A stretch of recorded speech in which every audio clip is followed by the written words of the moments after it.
చిగురించబోతుంది. గొప్ప దినాలు నువ్వు చూడబోతున్నావు. నీ యేసుకు సమస్తము సాధ్యమే. గుడ్ మార్నింగ్ దేవుని ప్రియ కుమారుడా, గుడ్ మార్నింగ్ దేవుని ప్రియ కుమార్తె, special good morning to you. దేవుని ప్రియ సంగమా, దేవుని మాట అనుదినం ఆహారం వల్ల మనం తీసుకోవాలి. ఏవి కఠినమైన సమయం ఉన్నప్పుడు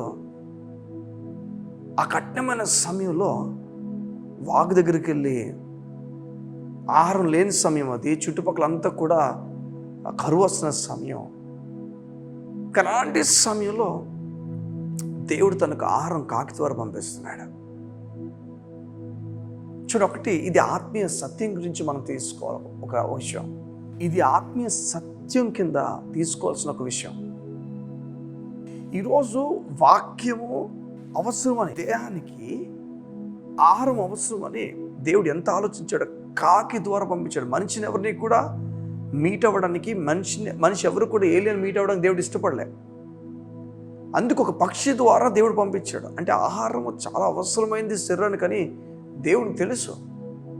అలాగనే మనుషుడు రొట్టె వల్ల మాత్రం కాదు, కానీ దేవుని నోటి నుంచి వచ్చే ప్రతి మాట వల్ల బ్రతుకుతాడన్న మాట ప్రకారంగా శరీరానికి ఇచ్చిన ఆహారం కన్నా ఆత్మకి ఆహారం ఎక్కువ ఇవ్వాలి మనం. ఈ మధ్యకాలంలో మీరు బైబిల్ చదవడం ఎక్కువ ఆపేశారా? యూజువల్గా మనం ఏం చేస్తామంటే ఒక వీడియో వినేసో లేకపోతే ఒక మెసేజ్ వినేసో మనం వెళ్ళిపోతాం. నిజమే, అది దేవుని మాటే. ఈరోజు నేను మీ ముందుకు రావడం కూడా ఇలా వీడియో ద్వారా వస్తున్నాను కదా, దేవుని మాటే.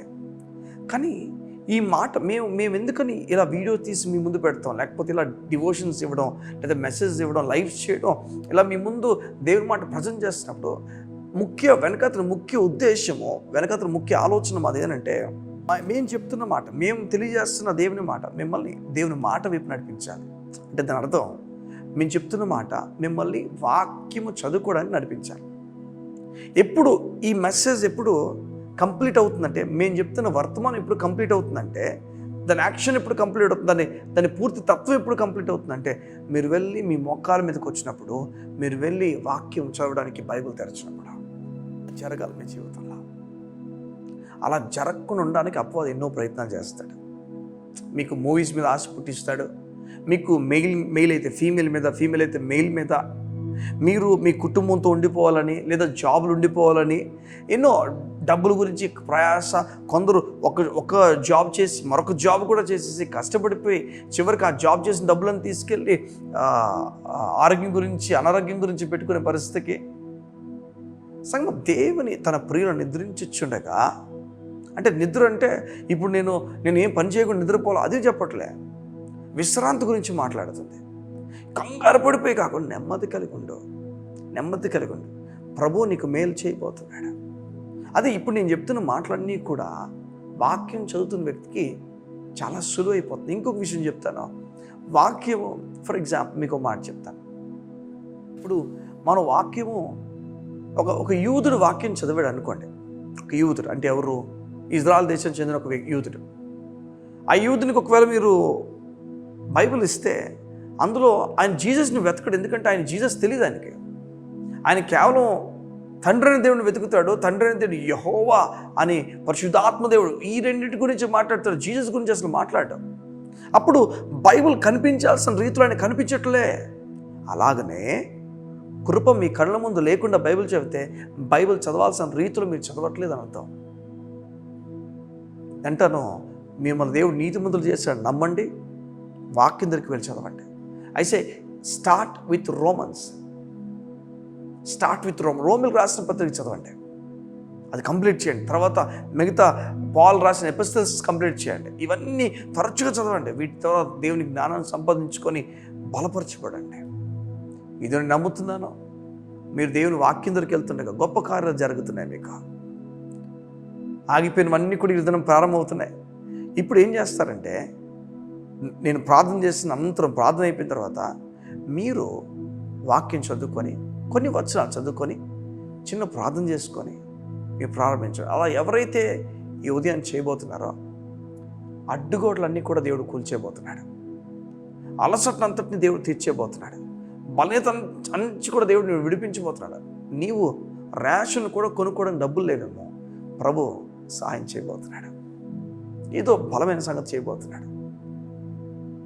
నేను అంటాను, వాక్యం చదవండి, ప్రార్థన చేసుకోండి. అది దేవునితో గడపడం గొప్ప సంగతి. కళ్ళు మూసుకున్నట్టయితే ఉదయం మీ గురించి ప్రార్థన చేస్తాను. మా ప్రియ పరలోకపు తండ్రి, మీకు వందనాలు. నీ బిడ్డలు నీతో నడవాలని, నీతో గడపాలని నీ సేవకునిగా ఆశపడుతున్నాను. ఆశను సంపూర్తి చేయమని, నీతో గడపాలన్న కోరికను సంపూర్తి చేయమని నీ బిడ్డలు ఆశీర్వదించమని అడుగుతాం. యేసు నామం ఘనమైన నెమ్మది నీ బిడ్డలు ఈ ఉదయాన్ని అనుభవించుదుగాక.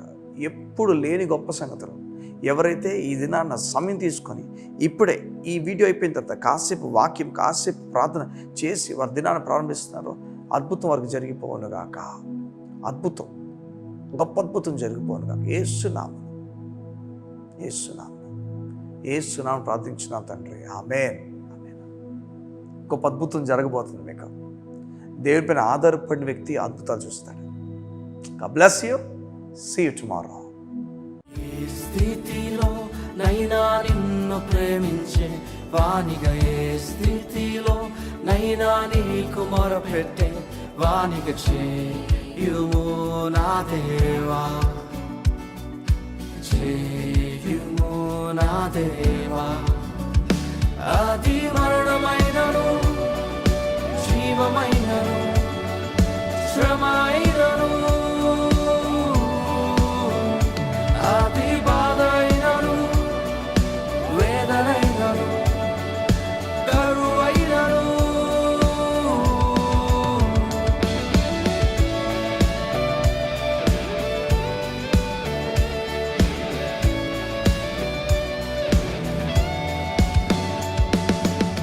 దేవుని ప్రియ సంగమా, నువ్వు ఎలాంటి పరిస్థితి గుండా వెళ్తున్నావో నాకు తెలియదు.